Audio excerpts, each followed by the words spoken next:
एक सोनम वांगचुक दिल्ली के जंतर मंतर पर हैं और एक सोनम वांगचुक हैं मध्य प्रदेश के छतरपुर जिले में, जिनका नाम अमित भटनागर है। अमित पिछले 11 दिन से भूख हड़ताल पर बैठे हैं। आदिवासियों पे अत्याचार नहीं सहेंगे, नहीं सहेंगे, नहीं सहेंगे, फर्जी ग्राम सभा नहीं चलेगी, नहीं चलेगी, नहीं चलेगी। हमारे पास इस बात की कोई जानकारी नहीं है कि कोई व्यक्ति यहाँ भूख हड़ताल में है। रोज पेपर में छप रहा है, एसडीएम खुद आके देख रहे हैं। अगर हम भूख हड़ताल पे बैठे हैं, लिखित में नहीं दिया, ये सब कुछ ऑन द रिकॉर्ड बात हुई है, इसलिए मैं आपसे सवाल कर रहा हूं। उन्होंने कहा आपने लिखित में नहीं दिया कि मैं भूख हड़ताल पर हूँ, तो हम कैसे मान लें? मैंने अपने 3 साथियों को 3 बार भेजा, मांगो सहित सब सहित कागज लेने के लिए, ये जानकारी देने के लिए। ये पेपर में आ रहा है। एक संवेदनशील व्यक्ति ऐसी बात करेगा क्या? नेता प्रतिपक्ष आए थे तो 11 दिन में एक दिन डॉक्टर आया था, उसने सिर्फ ना शुगर उगर ना कीटोन की जांच की, एक दिन सिर्फ बीपी नापा था। कि जहां घोटालेबाजों को घोटाले करने की आजादी हो, जहां आप भ्रष्टाचारियों को भ्रष्टाचार करने की आजादी हो, गांव-गांव में शराब बेचने की आजादी हो, लोगों से पैसे लूटने की आजादी हो, लेकिन अपना दर्द कहने की आजादी नहीं हो इस देश में जीने का, क्या करेंगे? ये भगत सिंह ने इसलिए आप शहादत दी थी। गांधी ने अपना पूरा जीवन जेल में इसलिए गुजारा था। आपकी अपनी जमीन नहीं गई है, आप इन लोगों को बरगला रहे हैं और आप जो है अपनी राजनीति चमकाने के लिए यहाँ पर अनशन पर बैठे हैं। अमित भटनागर बरगला के एक साथ खड़ा कर सकता है, लोगों को चिता पे लिटाल देगा अमित भटनागर। ये मध्य प्रदेश का छतरपुर जिला है और Ken Betwa river link project के खिलाफ प्रदर्शन करने के लिए यहाँ पर जो लोग 3 जुलाई को फिर से बैठे थे, उस प्रदर्शन को आज 14वां दिन है। दिल्ली के जंतर मंतर का प्रदर्शन हम लगातार देख रहे हैं, उसी तरीके का प्रदर्शन एक यहाँ पर भी हो रहा है। मांग है कि जो रिवर लिंक प्रोजेक्ट से और अन्य प्रोजेक्ट से प्रभावित लोग हैं, उनको उचित मुआवजा दिया जाए, उनकी मांगें जो हैं पूरी की जाएं। जो पिछली बार प्रदर्शन हुआ था उसके बाद प्रशासन ने कहा था कि कमेटी बनाई जाएगी और उसके ठीक तरीके से निवारण किया जाएगा, लेकिन वो नहीं हुआ, तो ये लोग फिर से बैठे हैं। इस समय पर अमित भटनागर हैं हमारे साथ। अमित भटनागर को अगर मध्य प्रदेश का सोनम वांगचुक कहा जाए, जो कि मीडिया में आजकल कहा जा रहा है, तो बात कुछ गलत नहीं होगी, लफाजी नहीं होगी। 11 दिन से ये भी भूख हड़ताल पर बैठे हैं मध्य प्रदेश के छतरपुर ज़िले में। अमित जी, बात करने के लिए बहुत शुक्रिया। ये बताइए कि इस समय पर हालत आपकी कैसी है? हाँ ठीक है, थोड़ा सा चक्कर आ रहे हैं, कमजोरी लग रही है, लेकिन जो देश की स्थिति है हम देख रहे हैं वो बहुत ही ख़राब है और उस स्थिति को बदलने के लिए अपने जान को जोखिम में डालना पड़ेगा। मुझे लगता है कि ये देश पूरी तरह से संवैधानिक अपने कानूनों को भूल चुका है, अपने लोगों का सम्मान करना भूल चुका है और ये जो तंत्र है वो उतना हावी हो गया है, कलेक्टर हो चाहे जो हो, जनता की सुन नहीं रहे हैं। इन परियोजनाओं में जिस परियोजना के लोग यहाँ चिता पे लेटने को मजबूर हैं, हम 14 दिन से यहाँ चिताओं पे लेटे हुए हैं, यहीं सोते हैं, पथरीली ज़मीनों पे सिर्फ चद्दर बिछा के, किसी के पास वो चद्दर भी नहीं है, भूखे सो रहे हैं, रूखी रोटी खा रहे हैं। इसके बाद यहाँ कलेक्टर कहते हैं ये कोई पात्र लोग नहीं है, पहले कहते हैं लोग नहीं है, फिर कहते हैं पात्र नहीं है, फिर कहते हैं ये छतरपुर के नहीं पन्ना के लोग हैं। ये समझाइए थोड़ा कि अगर मैं ये पूछूं कि जब पिछली बार प्रदर्शन हुआ था, वो पहली बात कि वो ख़त्म किस आश्वासन पर हुआ और फिर से क्यों शुरू हुआ, ये अगर एक टाइमलाइन थोड़ा बता दें दर्शकों। हाँ, पिछला जो प्रदर्शन हमने ख़त्म किया था क्योंकि हमको प्रशासन ने बहुत सारा आश्वासन दिया था कि सारी चीज़ें होंगी, आपको बैठाल के दिल्ली के प्रतिनिधि से बात कराई जाएगी, मंडल से, आपकी राज्य प्रतिनिधियों से बात कराई जाएगी और आपकी सर्वे पारदर्शी तरीके से होगा, सारी एक-एक समस्याएं हल होंगी। जब तक समस्या हल नहीं होती तब तक मकान नहीं तोड़े जाएंगे लोगों के, कानून का पालन होगा। ये सारी बातें कही थी, तो हम लोगों ने अपना अनशन जो है वो समाप्त नहीं किया था, स्थगित किया था। उन्होंने 7 दिन मांगे थे, हमने उनको 10 दिन दिए थे, फिर उन्होंने 10 दिन और मांगे, हमने 10 दिन और दिए। लेकिन फिर उन्होंने क्या किया, हमको जेल भेज दिया फर्जी तरीके से, हमारे साथियों को जेल भेजना शुरू कर दिया। हम जेल से निकले, फिर निकले तो निकलते साथ दूसरे फर्जी केस में फिर जेल भेज दिया। तो इस तरह से प्रशासन ने एक डर भय लोगों के मकान गिराने शुरू कर दिए। 250 से ज़्यादा आदिवासी लोगों पे केस लगा दिए। यहाँ एक ऐसी स्थिति बना दी कि लोग अपने हक अधिकार की बात छोड़ो, अपने घर नहीं जा पा रहे थे। और ऐसी विषम परिस्थिति में भी चूँकि देश के सामने एक विकट संकट है, वही मैं देख रहा हूँ कि इन परियोजनाओं में व्यापक स्तर पे भ्रष्टाचार किया गया, इसलिए इन परियोजनाओं में कानूनी प्रक्रिया जो है वो पूरी नहीं की गई और 21 आदिवासी गांव बिगर ग्राम सभा बिना सहमति बिना अनुमति के उजाड़ दिए गए हैं और इसमें जो उनका मुआवजा भी है, इनके संवैधानिक अधिकार, इनके जीवन का अधिकार, इनके जल जंगल जब सब छीनना लग, जो औना पौना थोड़ा सा मुआवजा था जिससे ये किसी तरीके से एक झोपड़ी मकान बना के रह सकते थे, वो मुआवजा भी इन्होंने दलालों को, अपात्र लोगों को दे दिया। आदिवासियों के हिस्से में बहुत थोड़ी सा पैसा आया जिसे बैंक वाले अधिकारी कर्मचारी लूट के और गांव-गांव में अवैध शराब बेच के इस तरह से पूरा बर्बाद कर दिया। इस समय पर क्या मांग है मुआवजे के अमाउंट की? अगर मैं बात करूं तो कितना मुआवजा केन बेतवा से जो प्रभावित लोग हैं वो मांग रहे हैं? कैन बेतवा प्रभावितों की बात पैसे की नहीं है, उनकी मांग यही है कि भाई हमको 3 एकड़ ज़मीन दे दो आप, ज़मीन के बदले वो ज़मीन कहाँ? कहीं भी सरकार को जहाँ लगे और इनको जहाँ लगे, दोनों लोग तय कर लें, 2-3 जगह दिखा लें। जहाँ के ये हैं छतरपुर ज़िले के या पास का पन्ना ज़िला है, जहाँ भी एक बीच की जगह हो जहाँ इन लोगों को थोड़ा-थोड़ा सा पानी की व्यवस्था हो, ये अपनी खेती कर सकें, जीवन गुज़ार सकें। जंगल इनका छीन लिया, इनकी जीविका तो जंगल से चलती थी। ये समझाइए कि एक आदिवासी व्यक्ति के लिए, जो कि आपने खुद कहा कि जीविका जंगल से ही चलती थी, तो उस जंगल को, उस पहाड़ को छोड़कर जाना, कहीं और रहना कितना आसान या कितना मुश्किल? ये मानिए कि एक पानी से मछली को निकाल दें और आदिवासी को जंगल से निकाल दें, दोनों नहीं जी पाएंगे। लेकिन जबरा मारे रोने ना दे, सरकार का लठ चल रहा है, जबरन विस्थापन को मजबूर किया जा रहा है और पैसे भी नहीं दिए जा रहे हैं और मकान भी तोड़ दिए जा रहे हैं। मकान तोड़ दिए गए, स्कूल तोड़ दिया गया, अस्पताल तोड़ दिए गए, आंगनबाड़ी तोड़ दी गई, लाइट काट दी गई कि रहो वैसे ही। अब कहाँ बच्चे पढ़ेंगे? नदी है, दूसरे गांव जा नहीं सकते।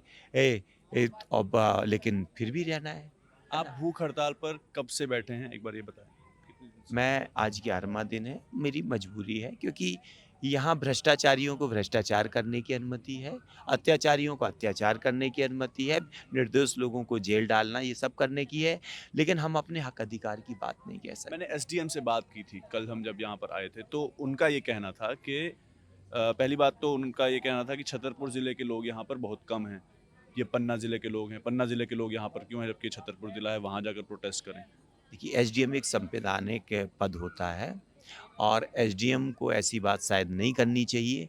आप कह रहे हैं तो मैं मान रहा हूँ, क्योंकि ये देश के किसी भी हिस्से में हमारा संविधान कहता है कोई भी व्यक्ति किसी भी व्यक्ति की मांग को संवैधानिक तरीके से उठा सकता है, रख सकता है ना? एसडीएम ऐसी बात क्यों कह रहे हैं पता नहीं। लेकिन यहाँ छतरपुर ज़िले के लोग ज़्यादा हैं, डराया जा रहा है, धमकाया जा रहा है, लेकिन फिर भी लोगों की समस्या इतनी जेन्युइन है कि लोग आ ही जाते हैं अपने क्या आप आपका को। कोई मेडिकल चेकअप होता है क्या? सरकार की तरफ से कोई डॉक्टर, कोई प्रशासन की तरफ से हर रोज़ का मेडिकल चेकअप ऐसा कुछ प्रोवाइड कराया गया? नेता प्रतिपक्ष आए थे तो 11 दिन में एक दिन डॉक्टर आया था, उसने सिर्फ ना शुगर उगर ना कीटोन की जांच की, एक दिन सिर्फ बीपी नापा था, बाकी उसके अलावा फिर वो ये नहीं सेम आया। सवाल मैंने एसडीएम से पूछा था। एसडीएम का कहना है कि उनके पास ये जानकारी नहीं है कि आप भूख हड़ताल पर बैठे। रोज पेपर में छप रहा है, एसडीएम खुद आके देख रहे हैं, अगर हम भूख हड़ताल पे बैठे आपने हैं। लिखित में नहीं दिया, ये सब कुछ ऑन द रिकॉर्ड बात हुई है, इसलिए मैं आपसे सवाल पूछा। उन्होंने कहा आपने लिखित में नहीं दिया कि मैं भूख हड़ताल पर हूँ, तो हम कैसे मान लें? मैंने अपने 3 साथियों को 3 बार भेजा, मांगों सहित सब सहित कागज लेने के लिए, ये जानकारी देने के लिए। ये पेपर में आ रहा है, एक संवेदनशील व्यक्ति ऐसी बात करेगा क्या कि लिखित में नहीं दिया, है ना? हमने भेजा, डरा देते हैं, धमका देते हैं, है ना? ये व्यापक भ्रष्टाचार है कि एक खरियानी गांव है यहाँ पर कैन बेतवा का, उसमें 11 करोड़ रुपए उनके मकानों का मुआवजा है। 11 करोड़ में 8 करोड़ रुपए सिर्फ दलाल खा गए, दलालों को दे दिया। 3 करोड़ सिर्फ ग्रामीणों को मिला, जिसका कुआं नहीं है, सरकारी कुआं मोहित मिश्रा जी के नाम चढ़ा दिया जाता है, जो उत्तर प्रदेश पुलिस में कांस्टेबल हैं, और उस सरकारी कुएं का मुआवजा इनकी गाइडलाइन कहती है 2 लाख रुपए, और उनको 9.5 लाख रुपए मिल जाता है ना? और वहीं आदिवासी ये लोग हैं और कई लोग हैं जिनके कुएं हैं, वो अपना कुआं ढूंढते फिर रहे हैं, उनको कोई कुएं का मुआवजा नहीं मिल रहा है। बीजेपी की सरकार है राज्य में, क्या सत्ता पक्ष की ओर से किसी ने आपसे कोई बात करने की कोशिश की? क्या आपको ये आश्वासन दिया गया, कहा गया कि भूख हड़ताल खत्म कर दीजिए या उठ जाइए, धरना खत्म कर दीजिए? किसी ने कांटेक्ट किया? नहीं, ऐसा कोई नहीं आया, पता नहीं कौन से लोग हैं ये। ना कोई यहाँ आया, ना क्या मांग कोई, है अपने मुख्यमंत्री से या अपने प्रधानमंत्री? बस इतना मांग कर रहे हैं कि संविधान का, कानून का इस देश में लोकतंत्र की सम्मान कीजिए, लोकतांत्रिक संस्थाओं का सम्मान कीजिए, और किसानों की आजीविका और आदिवासियों की आजीविका, जंगल सब कुछ छीना जा रहा है, 3 एकड़ ज़मीन दीजिए और इनकी धारा 11 जो है ये सब विसंगतियाँ, फर्जी ग्राम सभा, कम से कम ग्राम सभा कराइए, कट ऑफ डेट 2026 लगाइए और इन परियोजनाओं की उच्च स्तरीय जांच कराइए। जिन लोगों ने भ्रष्टाचार किया है, यदि आप लोग शामिल नहीं हैं, ये लोग इन तक पैसा नहीं पहुंचा है, तो इन परियोजनाओं की जांच करा लें एक बार। सच का सच, दूध का दूध, पानी का पानी आ जाएगा। जो लड़ाई अमित जी पहले जल जंगल जमीन की लड़ाई होती थी, कहा जाता था कोई परियोजना अगर आती थी, चाहे झारखंड हो चाहे छत्तीसगढ़ हो, कहा जाता था जंगल हम नहीं छोड़ेंगे, अपनी ज़मीन हम नहीं छोड़ेंगे। लेकिन वो लड़ाई अब यहाँ पर आ गई है, ठीक है चाहे कहीं ज़मीन दीजिए वहाँ पर दे दीजिए। जब आपने डंडा मार के हमारे मकान तोड़ दिए, हमें मार मार के हमारे 250 लोगों पे केस लगा दिए, आपने उठा के हमको कहीं और पटक दिया, तो अब हम अपना हमारा जंगल तो छूट ही गया। हमारे लिए सिर्फ इतना बचा है कि अब हम सिर्फ भीख मांग रहे हैं, है ना। अब हम इस मोड़ पे पहुंच गए हैं कि अब हमारा मतलब जीने का, वास्तव में ये अमरण अनशन जो है वास्तविक रूप से, कि अब जीने का मन नहीं करता उस देश में, कि जहाँ घोटालेबाजों को घोटाले करने की आज़ादी हो, जहाँ भ्रष्टाचारियों को भ्रष्टाचार करने की आज़ादी हो, गांव-गांव में शराब बेचने की आज़ादी हो, लोगों से पैसे लूटने की आज़ादी हो, लेकिन अपना दर्द कहने की आज़ादी नहीं हो उस देश में जीने का। क्या करेंगे? ये भगत सिंह ने इसलिए आप शहादत दी थी, गांधी ने अपना पूरा जीवन जेल में इसलिए गुजारा था। आप ये मानिए कि इस देश की जो स्थिति है, मेरे ऊपर 11 फर्जी केस है, मैंने कुछ नहीं किया। ये लड़की वहाँ बैठी हुई है, दिव्या अहरवार, कानून की छात्र है, वो कुंवारी लड़की है, उसके ऊपर 8 केस दर्ज है। कभी उसने एक छोटी सी चीज नहीं की। इन आदिवासियों के ऊपर जो लोग कहीं नहीं थे, इन महिलाओं को इनसे पूछिए, आप इनसे दौड़ा दौड़ा के मारा है, इनको पेशाब कर दी इनने दौड़, मतलब सिर्फ अपना हक। हम ग्राम सभा के कागज मांगने गए, ग्राम सभाएं इनकी फर्जी हैं, जो सरपंच खत्म हो गए उन सरपंचों के दस्तखत है।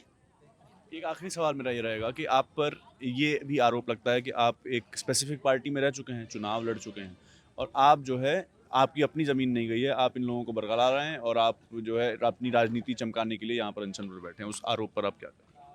देखिए, असंवेदनशील लोग कुछ भी कह सकते हैं। अगर मुझे अपनी राजनीति चमकानी तो जान थोड़ी ना दूंगा मैं, है ना।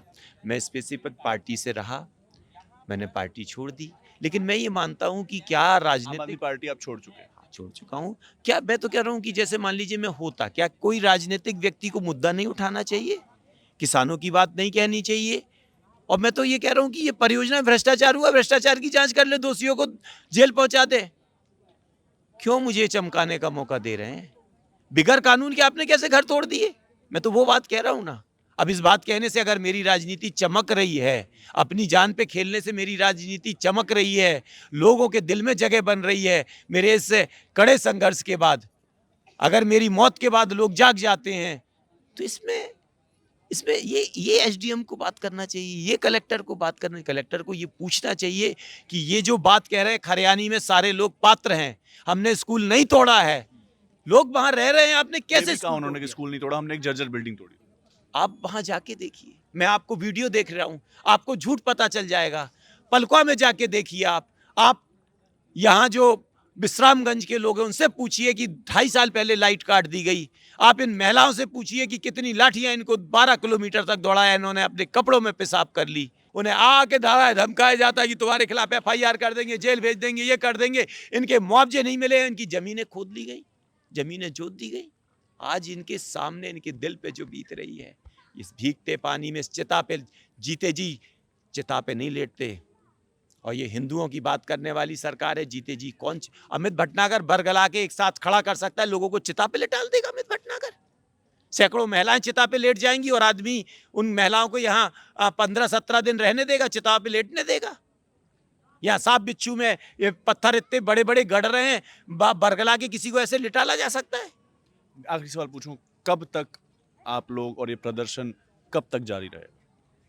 ये प्रदर्शन 50,000 लोगों की जिंदगी का सवाल है, उसके मजबूरी में ये प्रदर्शन करना पड़ रहा है।